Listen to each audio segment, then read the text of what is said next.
데살로니가 전서 1장 4절에서 7절까지 말씀입니다.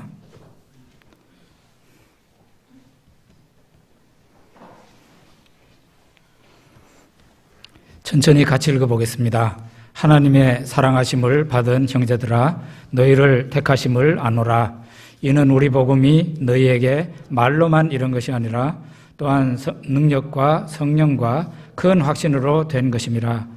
우리가 너희 가운데서 너희를 위하여 어떤 사람이 된 것은 너희가 아는 바와 같으니라.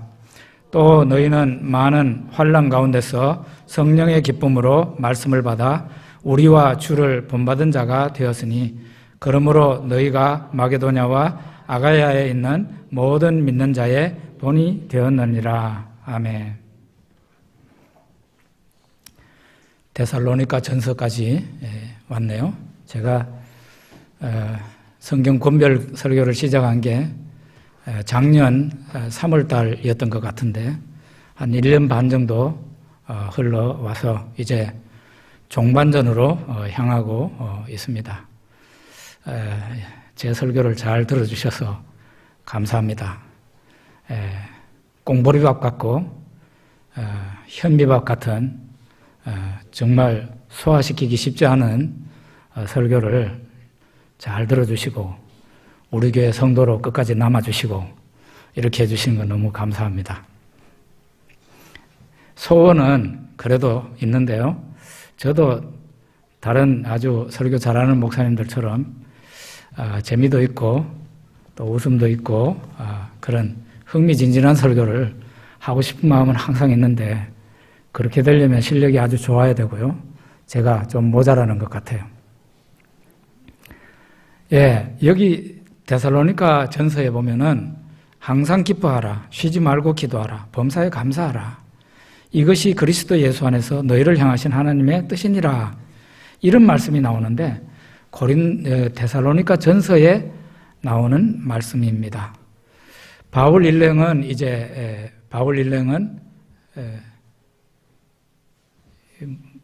음악 소리가 들리는데 우리 교회에서 들리는 소리인가요? 바울 일행은 이 데살로니가에서는 불과 3주밖에 있지를 못했어요. 이 데살로니가에 가기 전에 빌립보에 가서 거기에서 사역을 하다가 옮겨온 것이 어디냐? 데살로니가였어요. 데살로니가에서는 3주 정도 이렇게 새 안식일이라 그랬는데 새 안식일밖에 있지를 못했어요. 왜냐하면은 더 머물고 싶었겠지만은 유대인들이 하도 극성맞게 이 핍박을 하는 바람에 할 수 없이 사도 바울은 아가야라고 하는데 지금 현재 그리스 남부입니다. 아테네와 고린도 지역이 있는 그쪽 지역으로 도망을 갈 수밖에 없었습니다. 이렇게 짧은 시간 새 안식일밖에 있지 못했던 이곳에 하나님께서 훌륭한 교회를 세워주셨는데 바로 이 데살로니가 교회는 굉장히 칭찬을 듣는 그런 교회가 되었습니다. 이 신앙의 세계에서는 먼저 된 자가 나중이 되고 나중이 된 자가 나중에 어떤 사람이 추월해서 먼저 되는 일이 많이 있습니다. 이 데살로니가 교회는 이 사도 바울로부터 오랫동안 양육을 받은 교회도 아닌 3주 동안 사도 바울이 머무르며 복음을 전했던 교회인데 이 교회가 온 지방과 온 교회에서 믿는 자들의 모범이 되고 칭찬을 받았다는 것은 굉장히 놀라운 일입니다. 어떤 면에서 칭찬을 받았는가? 이 데살로니가 교회는 믿음과 사랑과 소망이 있는 그런 교회라 하는 것입니다. 믿음과 사랑과 소망이 있는 교회다. 데살로니가 전서 1장 3절을 한번 같이 읽어보겠습니다. 1장 3절입니다. 너희의 믿음 역사와 사랑의 수고와 우리 주 예수 그리스도에 대한 소망의 인내를 우리 하나님 아버지 앞에서 끊임없이 기억하미니. 여기 보면은 데살로니가 교회는 믿음과 사랑과 소망이 있는 그런 교회였다 그랬어요. 근데 이 믿음과 사랑과 소망 옆에 뭐가 붙어 있죠? 다른 말이 붙어 있죠. 그게 뭔가 하면 믿음의 역사와 사랑의 수고와 소망에 인내가 있는 그런 교회였다 그랬어요. 믿음의 역사를 먼저 보면은 데살로니가 교회 성도들은 믿음의 역사가 있었다 그랬어요. 이 말은 믿음에서 나오는 행동이 있었다 그런 얘기예요. 믿음이라는 거, 사랑이라는 거, 소망이라는 거는 다 사람의 마음속에 있는 것입니다. 그런데 이것이 사람의 마음속에 그냥 가만히 있으면은 저 사람이 믿음이 있는 사람인지, 사랑이 있는 사람인지, 소망이 있는 사람인지 몰라요. 이게 바깥으로 말로 표현이 되고 행동으로 표현이 되었을 때 드디어 이 사람이 믿음의 역사가 있는 사람이구나, 그걸 알 수가 있단 말이에요. 이 데살로니가 교회는 믿음의 역사가 있는 교회였다 그랬어요.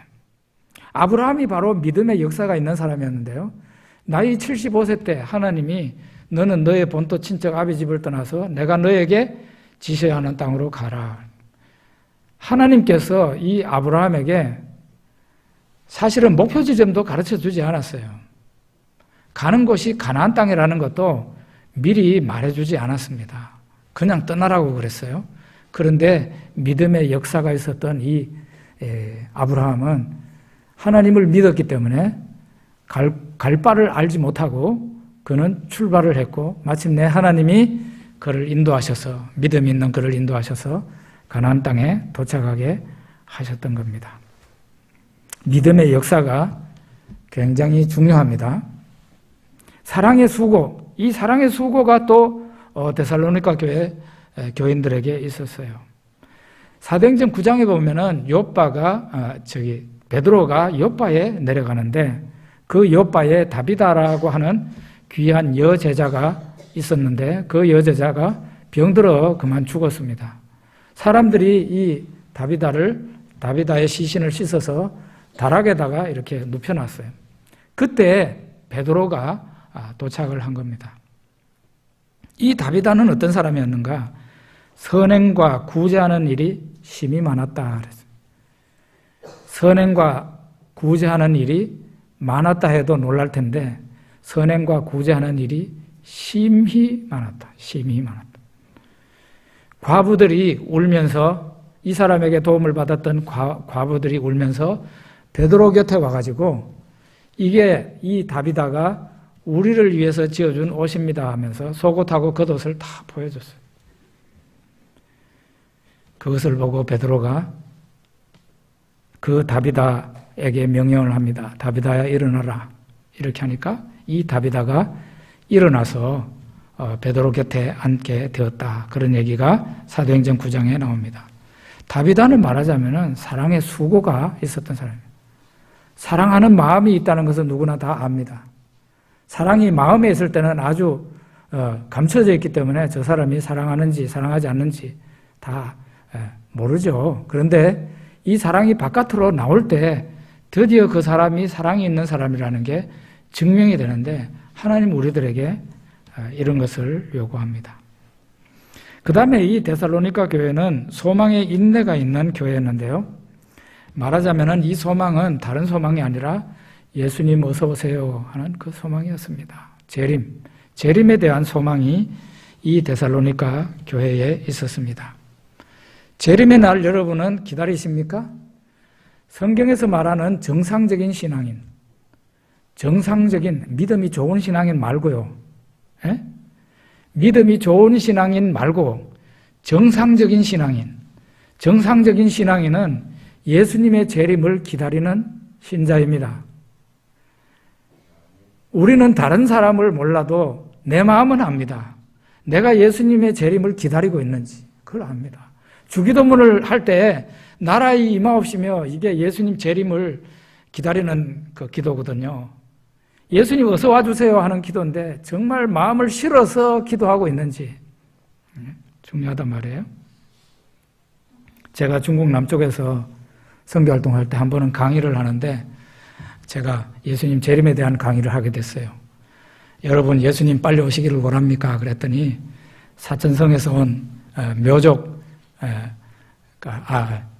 이족 여자아이가 여학생이 큰 소리로 저 뒤쪽 편에서 지금 예수님 오시면 안 돼요. 하이메이 제훈 그러더라고. 나 아직 결혼하지 않았거든요. 예수님 빨리 오시면 안 돼요. 그러더라고요. 그래가지고 그냥 학생들하고 엄청 웃었어요. 그러고는 그 녀석한테 제가 별명을 지어줬어요. 너 별명은 이제부터 하이메이 제온이다. 예? 그래가지고 나중에 제가 계속 그 아이에게 별명을 부르다가 거기에서 이제 북쪽으로 와서 선교 활동을 하게 됐어요. 우리는 세상에 많은 관심이 있습니다. 결혼이라는 것 굉장히 중요한 관심도이고 우리가 하고 있는 사업도 굉장히 중요한 우리의 관심사입니다. 그런데 시집가고 장가가느라 저 홍수가 나서 자기가 죽는데도 알지 못했던 그 노아 시대의 사람들처럼 돼서는 안 된다 하는 그런 말을 성경에서 하고 있습니다. 예수님 재림을 진심으로 기다리고 예수님 앞에 기도하고 있는가? 예수님 어서 와주세요. 이게 좋은 신앙인이 아니라 정상적인 신앙인이라는 거예요. 그런데 이 데살로니가 교회 교인들이 예수님 재림에 대한 이런 소망이 있었고 그들은 인내하면서 예수님의 재림을 소망했습니다. 믿음이 있고 사랑이 있고 소망이 있는 그런 데살로니가 교회였어요. 저는 우리 성안교회가 이런 교회가 되었으면 좋겠어요. 믿음의 역사와 사랑의 수고와 소망의 인내가 있는 그런 교회가 된다면 우리 성안교회는 오늘날 이 세상에 꼭 있어야만 될 그런 교회가 될 수 있습니다. 그런데 이런 것이 없이 그냥 교회라는 간판만 걸어놓고 뭐 사람들 적게 모이고 많이 모이고 이렇게 하는데 교회 간판만 걸리는 그런 교회는 좀 많이 없어져야 됩니다. 이제 많이 없어져야 돼요. 교회다운 교회가 서 있어야 됩니다. 사람들을 혼란스럽게 합니다.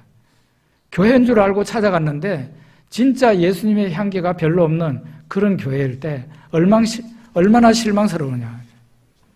이렇게 데살로니가 전서에서는 사도 바울이 데살로니가 교회를 아주 구체적으로 칭찬하면서 참 너무 좋은 신앙을 가졌고 많은 교회들이 지금 너희들 소문을 듣고 칭찬하고 있다. 이렇게 얘기를 합니다. 그러면서 이제 데살로니가 전서 2장에 들어가면은 사도 바울이 뭐라고 하는 건 우리가 당신들하고 같이 있을 때 이렇게 살았습니다 하고 얘기를 합니다. 우리는 이런 사역자입니다 하고 얘기를 합니다. 굉장히 중요한 부분인데요. 사무엘이 사무엘상 12장에 보면 이스라엘 백성들을 다 모아놓고 새로 뽑힌 사울 왕을 세워놓고 사람들한테 불러놓고 말을 합니다. 내가 누구의 소를 빼앗았습니까? 내가 누구의 낙타를 빼앗은 적이 있습니까? 내가 누구를 압제하였습니까? 누구를 속였습니까? 누구의 손에서 뇌물을 받은 적이 있습니까? 하고 이렇게 물었어요. 그랬더니 이스라엘 백성들이 모두 대답하기를 당신은 우리를 속이지 아니하였고 당신은 우리를 압제하지 아니하였고 당신은 누구의 손에서든지 아무것도 빼앗은 것이 없습니다. 그랬더니 사무엘이 얘기를 합니다. 하나님이 증언하시고 여러분이 세워놓은 이 사울 왕이 증언합니다. 그랬더니 백성들이 하나님이 증언하고 우리가 세워놓은 이 사람이 증언합니다. 그렇게 얘기를 합니다. 사도 바울도 이처럼 데살로니가 교회 성도들에게 우리가 그러니까 이거는 사도 바울을 포함해서 사도 바울과 같이 다니는 사람들이에요. 그 사도 바울의 전도단이 선교팀이 데살로니가에 있을 때도 그랬을 뿐만 아니라 다른 어느 지역에 가서도 어떤 사람이 되었느냐, 어떤 식으로 활동을 했느냐 그걸 얘기하는데 6가지가 있습니다. 제가 그냥 쭉 읽어볼게요. 우리가 고난과 능욕을 당하면서 복음을 전하였습니다. 우리는 사람들에게 아첨이나 탐심의 탈을 쓰지 않았습니다. 우리는 사람에게서는 영광을 구하지 아니하였습니다. 우리는 당신들 가운데서 권위가 아닌 유순한 자가 되어서 사역했습니다. 우리는 당신들을 사랑하기 때문에 목숨까지도 당신들에게 주기를 기뻐했습니다. 마지막으로 우리는 당신들에게 폐를 끼치지 아니하려고 밤낮으로 일하면서 복음을 전하였습니다. 이렇게 얘기를 했어요. 간단하게 정리를 하자면 우리는 고난받으면서 복음을 전하고, 우리는 아첨이나 탐심으로 사역하지 않고, 우리는 권위가 아닌 유순함으로 하고, 교회에 폐를 끼치지 아니하려고 일하면서 복음을 전했다. 이렇게 얘기를 하고 있습니다. 저는 이 말씀을 보면서 오늘날 하나님의 종이라는 사람들, 저를 포함해서 하나님의 종이라는 사람들이 어떤 모습을 보이고 있는가? 오늘날 목회자들이 교회에서, 일반 사회에서 어떤 사람들인가? 교회에서 대접이나 받으려고 하고, 큰 교회에 가서 편하게 일하려고 하고, 교회에서 목사의 권위나 휘두르고, 주님께 돌아갈 영광을 목사 자신이 가져가 버리고, 그러고 있지 않느냐 이 말이에요. 많은 목회자들, 많은 하나님의 종들이라는 사람들이 이렇게 살고 있다. 이 모습과 사도 바울과 그 일행의 모습과는 얼마나 많이 다른가, 그런 생각을 해봤어요. 고난을 받으며 복음을 전하고, 사람들에게 아첨하거나 탐심으로 사역하지 않고,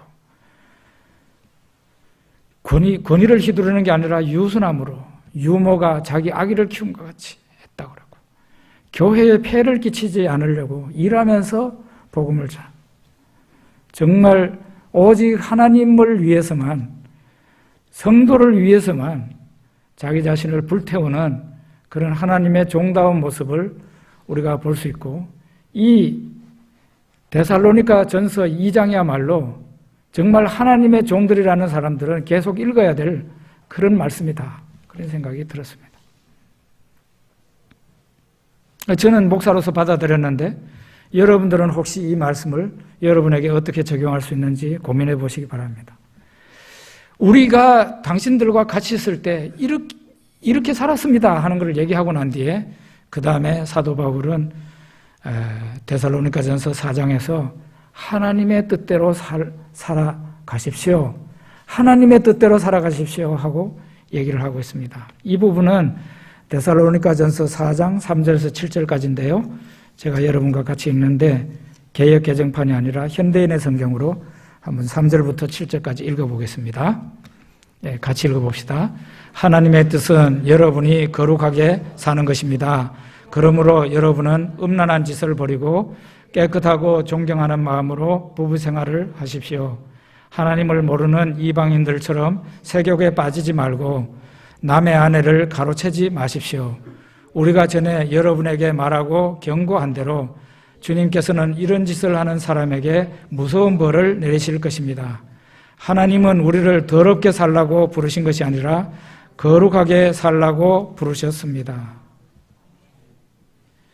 하나님의 뜻은 뭐냐? 하나님의 뜻, 하나님 뜻 이렇게 얘기하는데, 하나님의 뜻은 성도의 거룩함이라는 거죠. 성도가 거룩하게 사는 거라는 거예요. 이 거룩이라는 말은 분리라는 뜻이 있거든요. 나누어진다, 분리한다. 이 말은 세상 사람들과 다르다는 얘기예요. 그것은 바로 여기에서 한 가지만 얘기하고 있는데, 뭐 복잡하게 볼 필요 없이 딱 한 가지, 이 몇 절까지가 계속 한 가지만 얘기를 하는데, 그것은 음란을 버리라, 그런 얘기입니다. 음행을 멀리하는 거다 하죠. 거룩하면. 김연수 선교사님이 전에 얘기를 하는데, 인도네시아 이리안자야 끄에르바 부족은 간음을 하면은 아주 끔찍하게 처단을 한다고 그러죠. 마을 사람들이 다 모인 가운데서 그 간음한 두 사람을 갖다가, 남녀를 붙잡아서 중간에 놓고 그 간음으로 인해서 피해를 당한, 상처를 받은 그 사람이 어떤 사람의 남편일 수도 있고 아내일 수도 있고, 화살을 가지고 그냥 이 허벅지를 관통을 시킨다 그러죠. 허벅지를 관통을 시킨.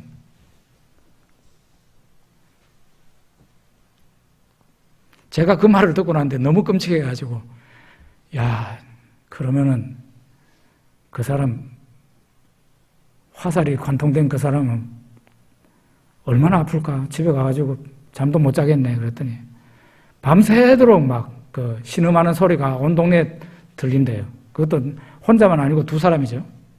당사자가 있으니까. 제가 그런 얘기 했어요. 야, 그런 그 벌을 한번 받고 나면 그거 보는 사람이나 당하는 사람이나 더 이상 그런 죄를 짓지 않겠다. 그랬더니 그래도 간음죄가 속속히 나타나고 또 허벅지 관통당하는 사람들이 생긴다. 그런 얘기를 하더라고요. 여러분, 한순간의 간음, 이 간음이라는 것은 한순간에 일어납니다. 한순간의 간음으로 가정이 무너집니다. 한순간의 간음으로 평생 꼬리표가 그 사람에게 붙어 있습니다. 저 사람은 그런 사람이다.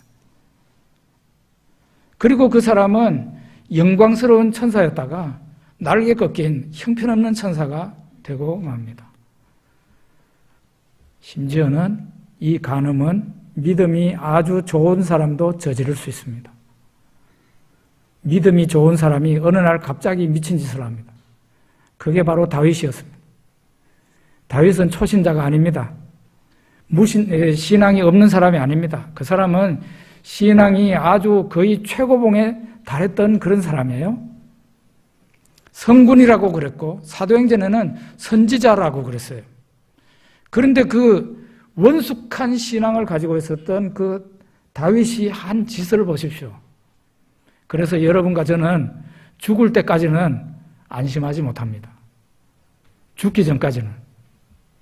우리가 무슨 짓을 할지 모릅니다. 죄인들이에요. 무슨 짓을 갑자기 할지도 몰라요.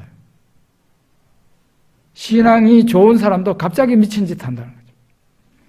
우리는 그런 사람이 되지 않도록 노력해야 된다는 게 사도 바울의 권면입니다. 그 다음에는 이제 사도 바울이 마지막으로 재림에 대한 얘기를 합니다. 초대교회 신자들은 다 예수님의 재림이 임박했다고 그렇게 생각을 했습니다. 성경도 그렇게 쓰여져 있습니다. 어느 날 성경 어느 부분에 천천히 온다는 말이 없어요.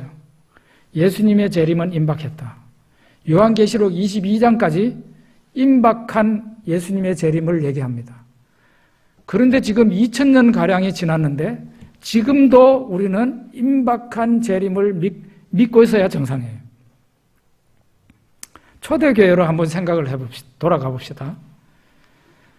데살로니가 교회도 마찬가지인데요.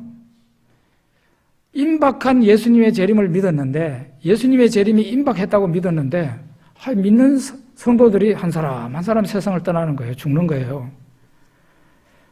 그러니까 이제 살아남아 있는 사람들이 예수님이 왜 빨리 온다더니 왜 빨리 안 오실까? 그렇게 해서 의문이 생긴 거죠. 재림에 대한 의문이 생겼어요. 이런 의문에 대해서 사도 바울이 데살로니가 4장 5장에서 설명을 해줍니다. 첫째로는 자는 자들로 인하여 슬퍼하지 말아라 그렇게 얘기합니다. 데살로니가전서 4장 13절 14절을 같이 읽어봅시다. 형제들아 자는 자들에 관하여는 너희가 알지 못함을 우리가 원하지 아니하노니 이는 소망 없는 다른 이와 같이 슬퍼하지 않게 하려 함이라. 우리가 예수께서 죽으셨다가 다시 살아나심을 믿을진데 이와 같이 예수 안에서 자는 자들도 하나님이 그와 함께 데리고 오시리라. 성도의 죽음은 자는 것 같다는 거죠. 여러분, 죽음이라는 걸 어떻게 생각하세요? 죽음은 그 사람이 없어지는 게 아니에요. 존재의 소멸이 아닙니다.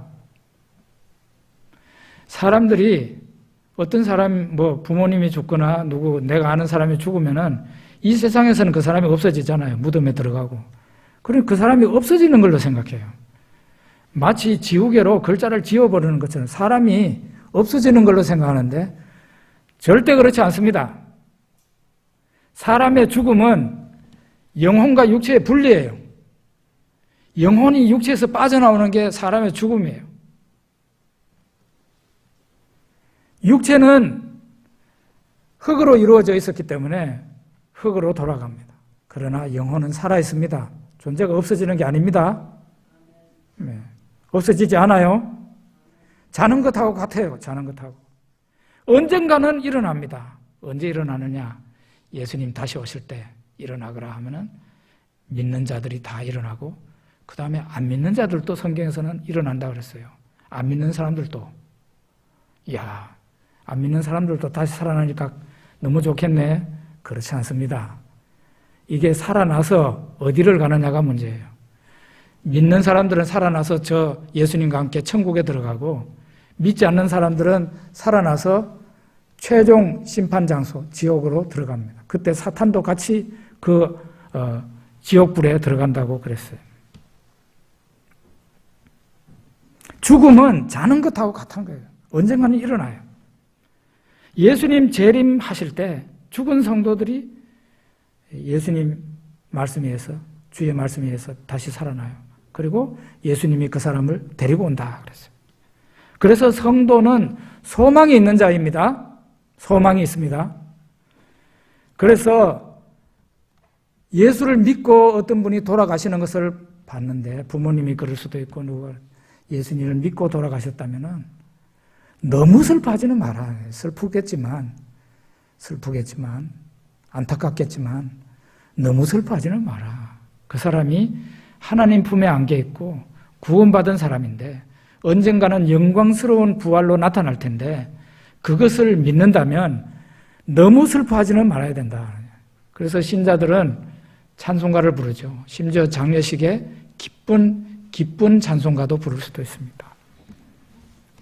그리고 내가 만약에 죽음에 임박했다면, 내가 병에 걸렸든지 아니면 무슨 사고를 당했든지 하나님이 나를 부르신다는 그런 느낌이 들었다면, 죽음을 피하려고 도망을 가려고 죽음에서 피해가지고 막 도망 다니고 너무 그런 자세가 안 됐으면 좋겠다.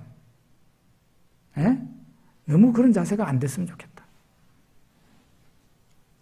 그러니까 그리스도인들은 죽음을 받아들일 수 있는 그런 사람이 돼야 된다는 거죠.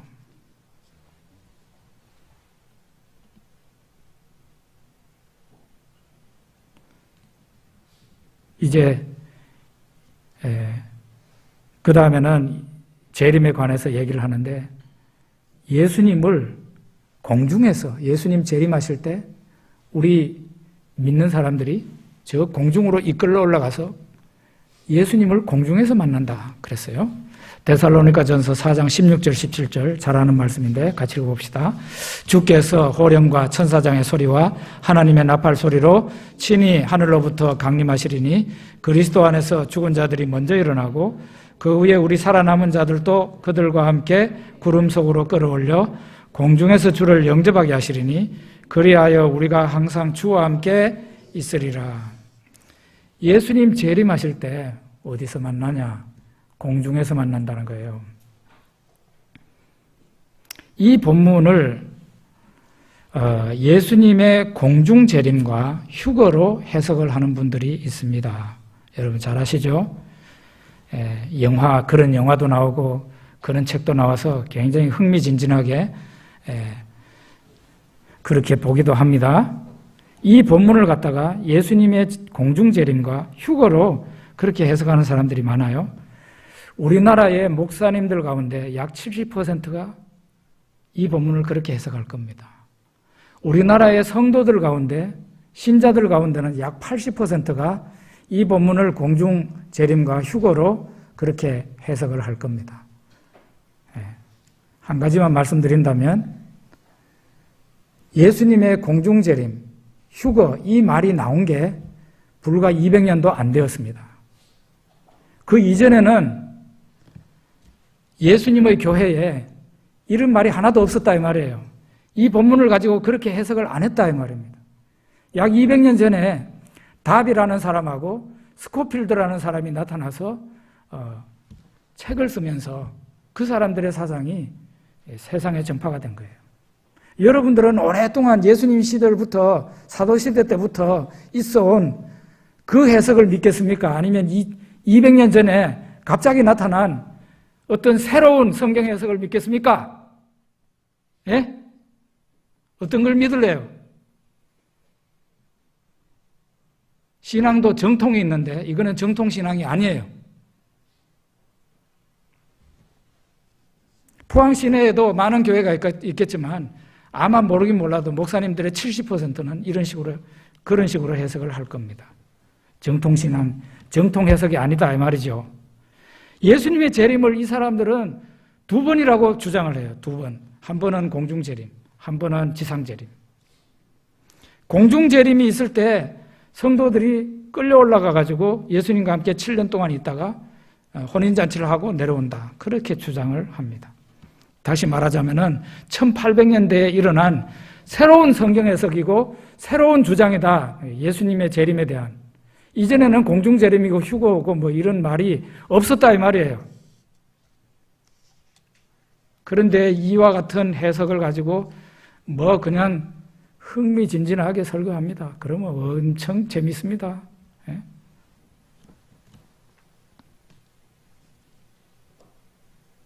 그렇게 재림이 두 번 있다고 주장하게 되면 성경의 많은 부분과 충돌이 있게 돼요.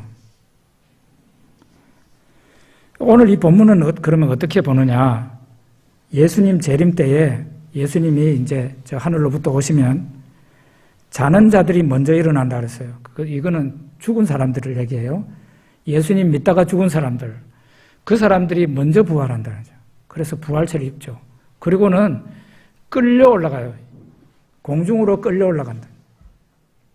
마치 자석에 쇠가 이렇게 딸려가듯이 사람이 지상에서 저 공중으로 예수님 계시는 대로 끌려 올라가는 거죠.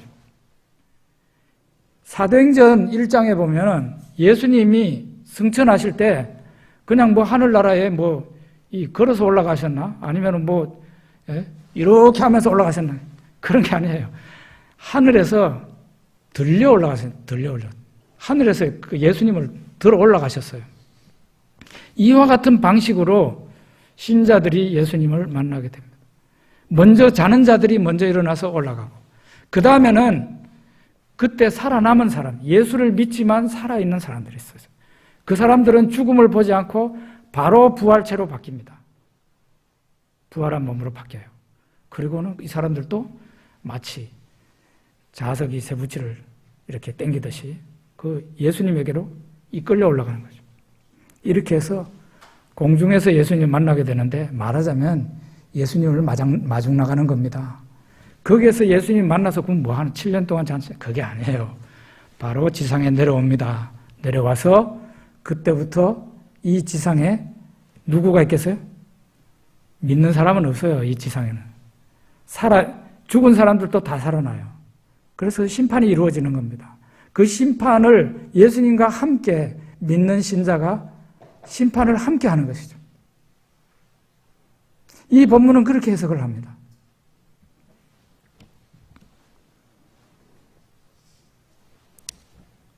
여러분들이 공중 재림과 휴거를 정 목사가 이렇게 설교함에도 불구하고 나는 뭐 별로 설득력 없는데 하고 믿을 수도 있습니다. 저는 거기에까지는 얘기하지 않습니다. 그러나 제가 여러분들을 최대한